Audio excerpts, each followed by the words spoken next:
नमस्कार। आज मैं आपको पचार सहकारी समिति के अध्यक्ष से कुछ मुलाकात करवाना चाहता हूं।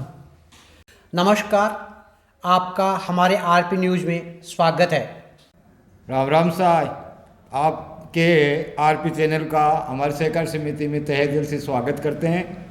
मैं पचार ग्राम सेवा सहकारी समिति के अध्यक्ष हरफूल सिंह दायर। पचार सहकारी समिति की स्थापना कब हुई? हमारे पचार ग्राम सेवा सहकारी समिति की स्थापना 5 मई 1958 को हुई। सहकारी समिति के क्या क्या कार्य हैं एवं लोगों को इससे क्या फ़ायदा होता है?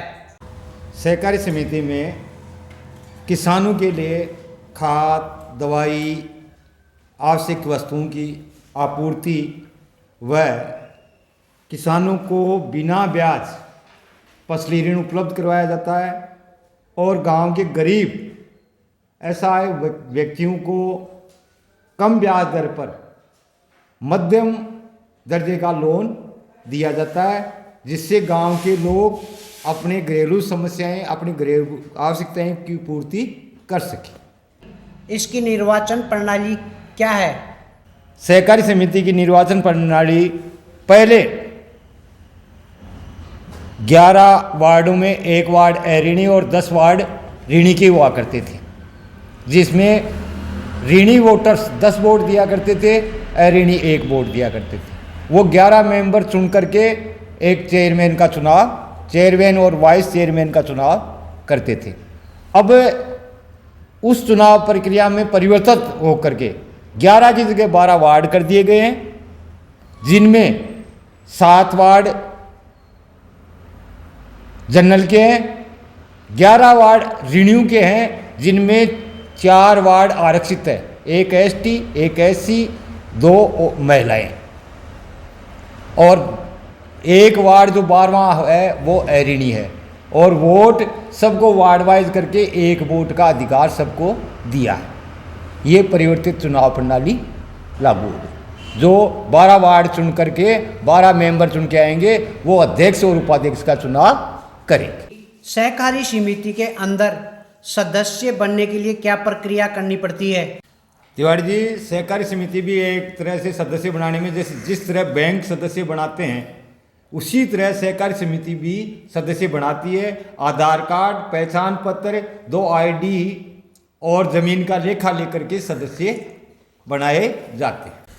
सहकारी समिति की सदस्यता आम आदमी ले सकता है क्या, या कोई इसके लिए कोई शर्त या नियम बनाए हुए हों वो बताएं। तिवारी जी, सहकारी समिति का सदस्य उस पंचायत क्षेत्र में जो भी नागरिक रहता है वो बन सकता है, इसमें कोई दिक्कत वाली बात नहीं। सहकारी समिति में जब आप अध्यक्ष बने उससे पहले क्या विकास था और वर्तमान में क्या विकास है? सहकारी समिति में जब मैं दिसंबर 11 में अध्यक्ष बन के आया, उससे पहले सहकारी समिति की हालत चारों ओर से दयनीय थी, क्योंकि सर्वप्रथम जो अध्यक्ष नाथुराम जी बने उन्होंने गोदाम का निर्माण करवाया था और 4 दीवारी का, जो टूट करके 4 दीवारी नष्ट हो गई थी।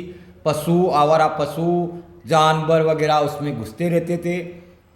हमारे आने के बाद में हमारे बोर्ड और हमारे मैनेजिंग डायरेक्टर, जो सहकारी समिति का मुखिया व्यवस्थापक होता है, उन्होंने मिलकर के इस सहकारी का सर्वांगीण विकास करवाया। आज जो भी है वो सारा सहकार बंधुओं की तरफ से मिलकर के जो कार्य करवाया उसका नज़ारा सामने है। अब चुनाव कब के हैं और आपका क्या इरादा है? अब चुनाव 7 दिसंबर के सहकारी समिति के संचालक बोर्ड का चुनाव होगा।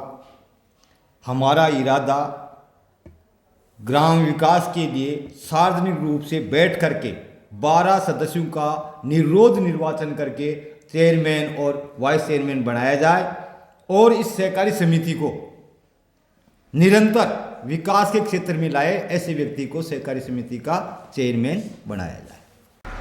आइए अब मैं आपको सहकारी समिति पचार के व्यवस्थापक से मिलवाता हूँ। नमस्कार जी, मेरा नाम नरेंद्र कुमार सामोता है। मैं पचार ग्राम सेवा सहकारी समिति में व्यवस्थापक पद पर कार्यरत हूँ और मेरे पास में अतिरिक्त सोसाइटियों के भी चार्ज हैं।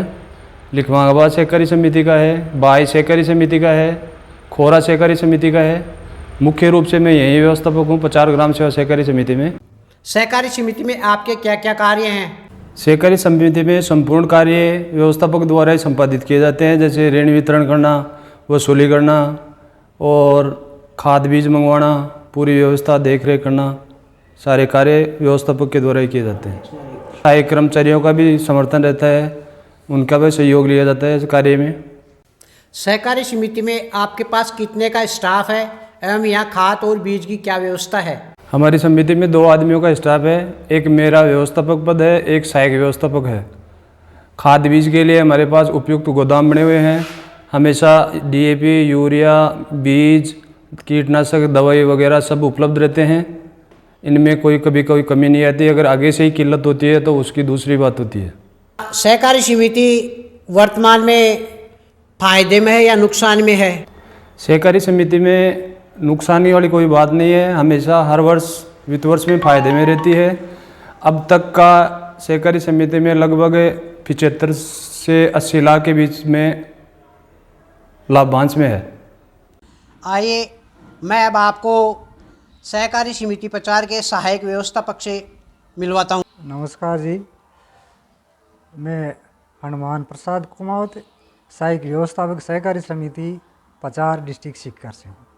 आपका सहकारी समिति में क्या क्या कार्य हैं? समिति के अंदर जब व्यवस्थापक नहीं होता है तब मेरा संपूर्ण कार्य व्यवस्थापक का भी होता है, और जब भी ये मेरा माल का गोदाम का जो है पूरा कार्य मेरा ही होता है। जो किसानों को माल बिक्री करता हूँ और जो भी कृषि विभाग से जो आदान आते हैं उसको भी वितरण करवाता हूँ, उसमें भी सहयोग करता हूँ। ये सभी कार्य मेरे होते हैं। और जब भी कोई माल की कमी होती है तो मैं अधिकारियों से कह करके वो समिति में माल भी मंगवाता हूँ। और किसानों को जब भी कोई बात पूछती हैं किसी फसल के बारे में, और तो मेरे से जो भी जानकारी होती है वो उनको पूरी देता हूँ।